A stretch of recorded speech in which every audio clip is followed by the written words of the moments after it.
recognize our honoree and also recognize the vision. The vision came from Miss Yvette Ashton. I chose the theme, Coming to America, because the reason why I chose that is I'm sick and tired of America telling me who I am. America's history of me is, it enslaved me. But as my uncle has always taught me, I came from royalty. And so I wanted to present that atmosphere for you all. Every single person in here, you are kings, queens, prince, and princesses. Amen. So don't you listen to anything other than that. It's time for America to hear our history and not what's in the history books. So that's one thing I want you to take from this. And another thing I want you to take from this atmosphere is love. I want to give you something that even the church today can't give you, and that's love. Most times, even in the church today, we're judged. I wanted to create an atmosphere where you can be yourself and feel some love, spread some love, walk in love, and live in love. So I hope you've experienced love on tonight. And I want you to know we couldn't honor my uncle without honoring the community. So I definitely, even though I don't see enough people in, I promise you when I walk through Waveland on tomorrow, we will hear this.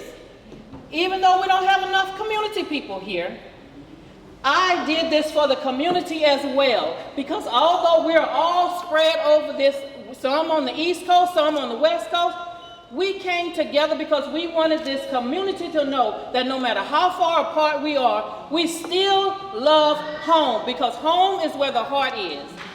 You taught us how to be kind to others, and most of all, you taught us how to love unconditionally. We are here tonight to give you your roses, and please accept all of the love and the honor, because you truly, truly deserve it. I just want to say, Papa, I appreciate you. You are truly that guy. You know, Papa, I appreciate all that you do and continue to do to keep this family together and show us you are never too far away to say or show how much I love you. Love you, Papa. C number 1. Mr. C will challenge you to stand up, speak up, or shut up. And sometimes he even comes to me with a question or two, seeking a little wisdom, because I'm a smart guy. And so when I think about Clarence, and I watch him come into our meetings, and I watch him listen so carefully, he doesn't always say a lot, but I see him thinking, and I see him considering.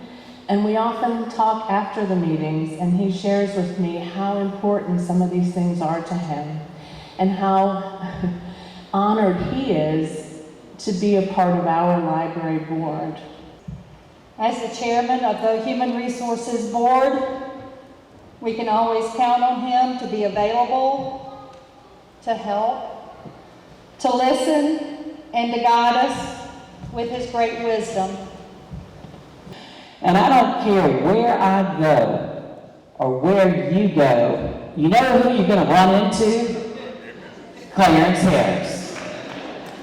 Herbert Dawson would go to the window, Harold Bell would stand on his shoulder, and Clarence would stand on Harold's shoulder and take Mr. Fest's belt and roll it on top of the school.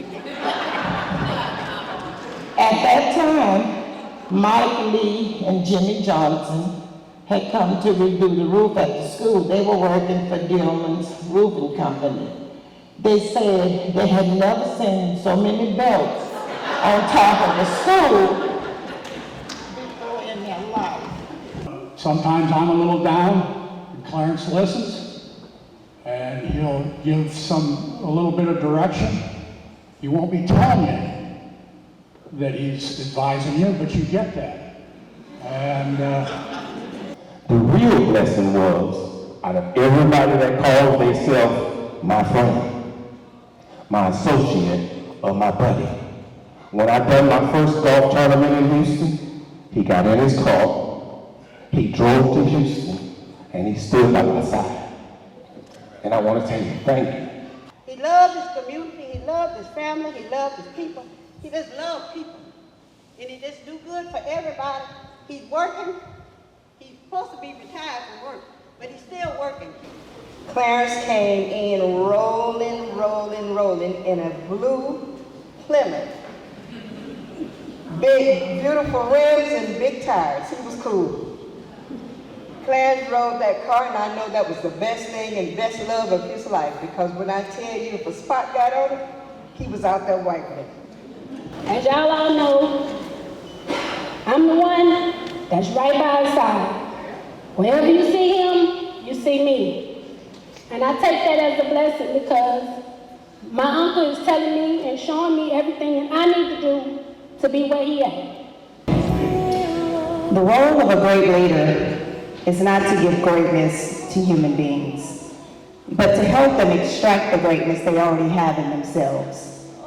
Mr. C, you have extracted the greatness in many who have been in your presence, and we truly thank you. In appreciation for your leadership and ongoing sacrifices for your community, the past and present community members of Bateman, Middletown, Mississippi, would like to say thanks.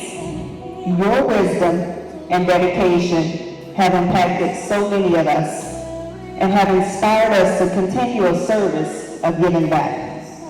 We love you, Mr. Clarence Harris Singleton. And I came up rough, I came up hard, but not in the hard and roughness that most of you all experienced. I was loved probably better than any kid in Waverly. I had more privileges probably than any kid in Waverly. My dad taught me, my dad was by me. Everybody in my life told me what I couldn't do. But it wasn't because I couldn't do it. It was because they were protecting me because of the physical problems that I had. And it hurt me. It made me bitter. People saw me, talked about me. People ran from me. People made me feel like I wasn't anybody. I had to overcome that. And that was tough. It's still tough, but it made me the man that I am today.